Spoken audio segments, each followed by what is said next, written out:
All right, all right. What's going on, party people? This is your man Griff. According to the YouTube gurus, I shouldn't put out a video this soon after my last video because it was so long and detailed. But I had to do another video to address a point of clarification or provide some clarification on one aspect that I actually forgot to share in the previous video, um, answering some comments.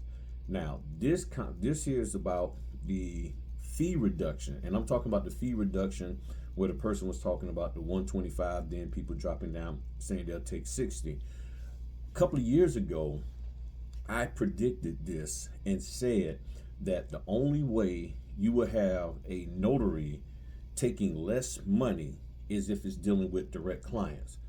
Case in point, there are a lot of people out there who say go in there, offer free services, which I'm totally against. There are also people that say go in there and offer your services for less than what the other notaries pay. Now, keep this in mind. The scenario is simply this.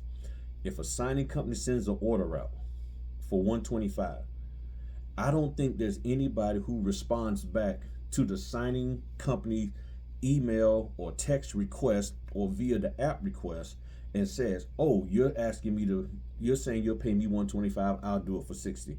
Nobody does that. Okay, it's that simple. Nobody does that. They may counter and say, "I'll do it for more." Now, if you're working with a direct client, the direct client can probably be the one that's saying, "Oh, the notary said they only want to get paid 60." Now, from that perspective, I get it. Because a notary who's marketing themselves, and there are people who teach this in their marketing perspective of this industry and say, "Oh, here's how you get in good with a title company. Go in after you give them your cookies and creams and your donuts and your gift cards, then tell them you'll do the order for a little bit less than what they're paying the other notary." That's when the thing gets lowballed. That's your other notary buddies undercutting you.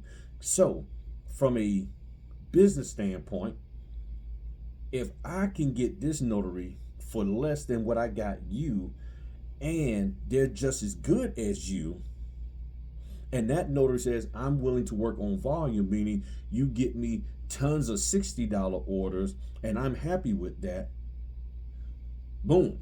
That's where the issue is. So you have to articulate, where's the problem? Is it with direct clients, or is it with signing companies, or with signing companies that have platforms where they direct and say, "I will only pay this," or they ask your fees? Because the signing companies on SnapDocs, they don't ask your fees. They say, "This is what I'm paying you." They just say, here you go. And for the most part, the same thing with signing order. So we have to really look at where the issue is coming from. Okay, so signing companies offer a fee of whatever. You either accept it or reject it or counter. If a title company you're working direct with, you go in there and you say, and there's the other side of it, they ask you what your fee is. You say, "My fee is 150. They say, "Oh no, we don't really pay that." Then what do you pay? See, it still goes back to, what do you pay? Well, if they say we only pay 125, then okay, cool, I'll take 125. But if they come back and say, "Well, I only pay 60, then is it because that's what they really only pay, or is it still because some notaries have come in there as a collective and said, we'll take anything under, less than that. We'll take that, just, 60, $60 or 65 or whatever." That could be the case, but nonetheless, you have to articulate what's the scenario that you're talking about with regards to that, because it's a lot of different variables in here. So I just wanted to put this out here for a point of clarification with regards to that. Okay, talk to y'all later. Peace.